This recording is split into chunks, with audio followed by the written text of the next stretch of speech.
శేఖర్ కమ్ముల అంటే మంచి కాఫీ లాంటి మూవీస్ మాత్రమే కాదు, కుబేరా లాంటి డిఫరెంట్ స్టోరీస్ కూడా తీయగలడు.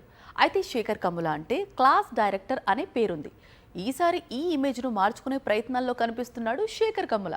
ఎందుకంటే ఈసారి మాస్ హీరోతో శేఖర్ చేతులు కలుపుతున్నట్లు వార్తలు వినిపిస్తున్నాయి. సుకుమార్ అంటే ఒకప్పుడు క్లాస్ డైరెక్టర్గా పేరుండేది, కానీ పుష్పతో తిరుగులేని మాస్ డైరెక్టర్గా మారాడు.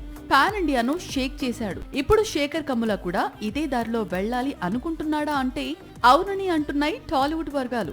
ఎందుకంటే శేఖర్ కమ్ముల కొత్త చిత్రం ఎవరితో ప్లాన్ చేస్తున్నాడో తెలిస్తే షాక్ కు గురి కావాల్సిందే. ఎందుకంటే బాలయ్యతో ప్రస్తుతం శేఖర్ కమ్ముల స్టోరీ డిస్కషన్స్ జరుపుతున్నాడట. లాస్ట్ కుబేరాతో కెరీర్ లో తొలిసారి 100 కోట్ల వసూళ్లను చూశాడు శేఖర్ కమ్ముల. ఇదే స్పీడ్ లో నానితో మూవీ చేస్తాడని బాగా ప్రచారం సాగింది.